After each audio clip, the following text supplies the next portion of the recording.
कूजन्तं राम रामेति मधुरं मधुराक्षरम् आरुह्य कविताशाखां वन्दे वाल्मीकि कोकिलम्। रामाय रामभद्राय रामचन्द्राय वेधसे रघुनाथाय नाथाय सीताया पतये नमः।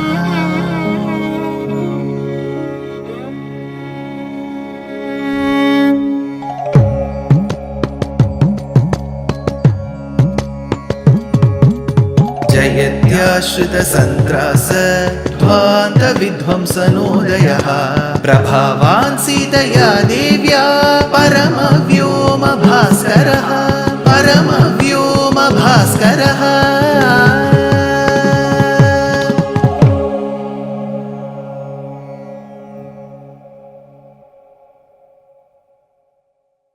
श्रीमते निगमान्त महादेशिकाय नमः। शंकर सुवन केसरी नंदन तेज प्रताप महाजगबंदन विद्यावान गुणी अति चातुर राम काज करिबे को आतुर प्रभु चरित्र सुनिबे को रसिया राम लखन सीता मन बसिया राम लक्ष्मण जानकी जय बोलो हनुमान की राम लक्ष्मण जानकी जय बोलो हनुमान की। Hanuman, with the only mission that he had to be a dutiful servant, Dasa to Swami Prabhu Sri Ram, he began his mission to go to Lanka and to see Jagannatha Sita. Here goes the shlokam. Hanuman, who stood on Mahendragiri Parvatam, was himself looking like Mahendragiri Parvatam. Yesha Parvata Sankasho Hanuman Marutatmajaha Titirshati Mahavegaha Samudram. Here the shloka has two variants. One of the versions available of Ramayanam says Samudram Varunalayam. The other variant from the other version says Samudram Makaralayam. Now you may ask which shloka is right. See, the traditional pattern was, today we have the photocopying machines. So I have a book, I want to make 100 or 1000 copies of it, just with a button's click it can get done. But in the last 1000, 2000, 3000 years, though there were plenty of manuscripts written, they could not be copied, photocopied. There was no yantra. So people had to physically write. So manuscripts, availability of the raw material and the ink and the patience to write it down, everything is an important factor. That is why if you look at the manuscripts, the letters will be so small, you may have to use a magnifying glass. Because if they start writing bigger inscriptions, then they'll have to spend more energy inscribing it. So it used to be short and it used to look as if it is continuous. One. Second thing is, there was always a fear that the termites may come and eat away these manuscripts. Third, many of them would read the manuscript and memorize it. They used to keep that in their memory. So for them, if there is only one copy of it and there is one rishi who owns it, he may not make multiple copies of it. So the sishyas were given and they had to memorize it. And whatever they had memorized, they had to tell their sishyas. Then those sishyas will write it in the manuscript. So it was a very different process compared to the current day style. So there were many occasions, there could be many occasions where one student hears it as Varunalayam, the other student hears it as Makaralayam, though they would go deep and check if this meaning is right. If both are applicable, they will write. So one manuscript says Makaralayam, the other says Varunalayam. Varunalayam, Varuna is the Abhimanini Devata of Jalam, water. So the sea, the ocean is treated as Varunalayam, the abode of Varuna, where there is water. The other meaning, when I'm talking about the other word, the meaning is Makaralayam. Makara means crocodile. Makaralayam means that which is an abode of the crocodiles. So the first one is Varunalayam, water. The next one is Makaralayam. Vedanta Deshika uses the word Varunalayam. Karuna, Varunalayam, Rishashaila, Tatasthanam, Swayam Vyaktam, Upagatam. He says in a work called Daya Shatakam. On the other hand, Makaralayam. Which one is more applicable? Nobody is asking for my opinion yet. In my humble opinion, Makaralayam will be more applicable. I'll tell you why.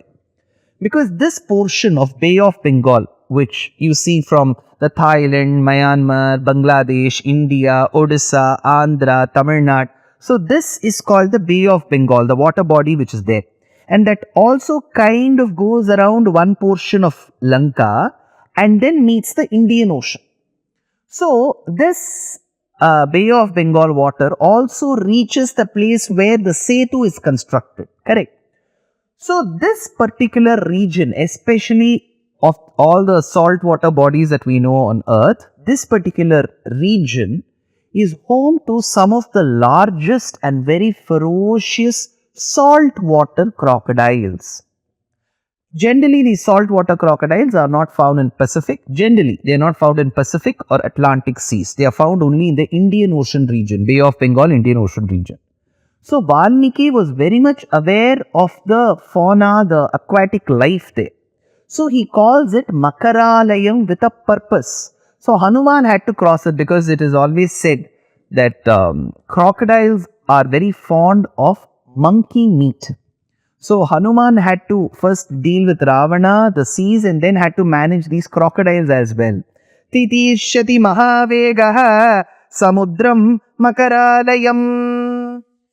Now, as Hanuman started levitating, leaping, that is when the ocean king, Varuna Raja, he's called Samudra Raja, he felt a lot indebted to Hanuman. Two means. Why twofold means he is indebted to Hanuman? One, in Krita Yugam, in Satya Yugam, Krita means perfect. That's why we say Samskrita, that which is perfect, and there is no scope for us to make it even more perfect. It is perfect, picture perfect the way it is. So Krita, perfect Yuga, the time period when crime rate was very low. It was also called Satya Yugam or Krita Yugam. In Krita Yugam or Satya Yugam, Vedas also mention, so does Srimad Ramayana, that large mountains used to fly. It may go against our understanding of physics. How could solid, non-hollow objects fly? Well, I am here to only delineate or elucidate what is there in the Shastras.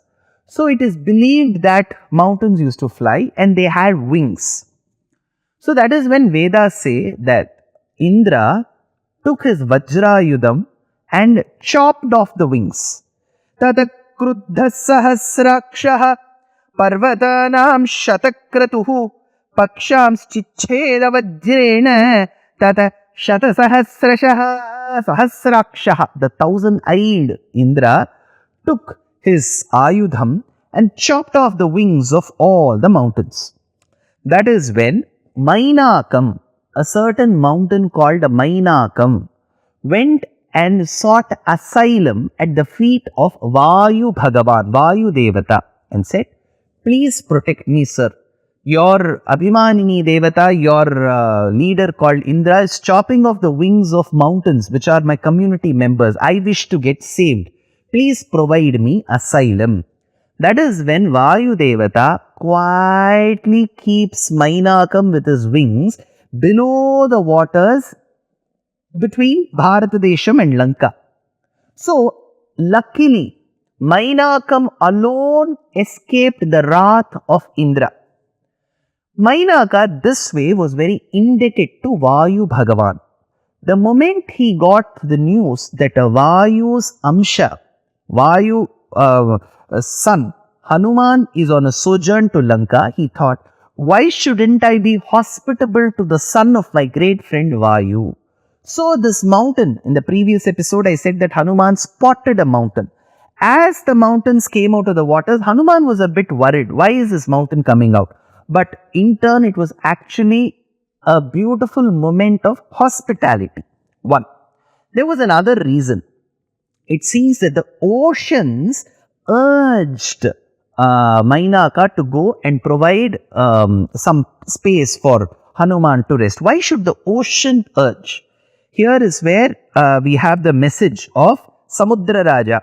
Yojananam shatam chapi kapiresha khamaplutaha tava sanushu vishrantaha shesham prakramatamiti. Hanuman, you should rest and go. You've got a long journey, you should rest. Do not trouble your body this much. Why?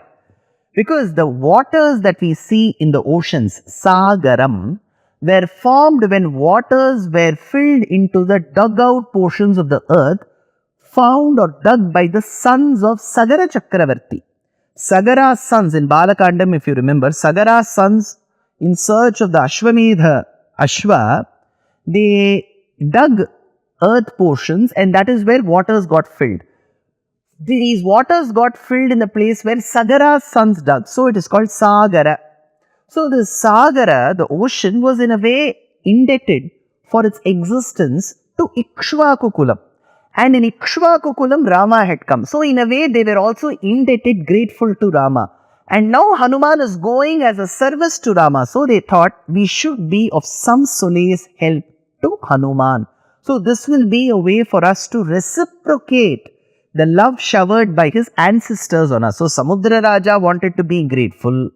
At the same time, Mainakam wanted to be grateful to Vayu. So Samudra Raja's gratitude to Ikshwaku Kula Rajas and thereby Rama. Mainaka's gratitude to Vayu, thereby his son Hanuman.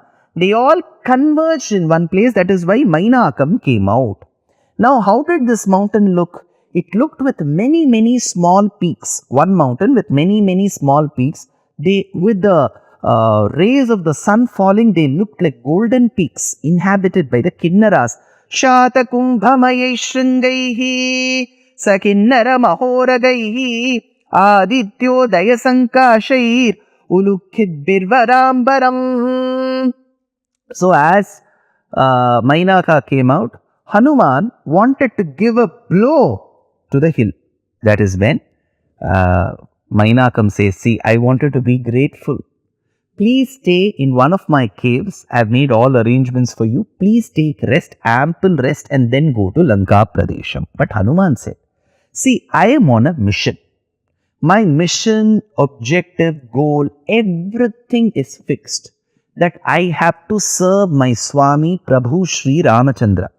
For that, I have to go spot Sita. We do not know of her whereabouts. That is my single pointed objective.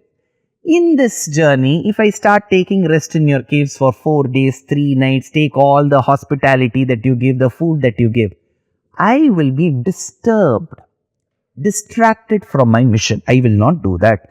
Pritosmi kritamatithyam manyureshopaniyam tvarate karyakalo me ahaschapyati varthate pratigya cha maya datta nasthavya mahinantara.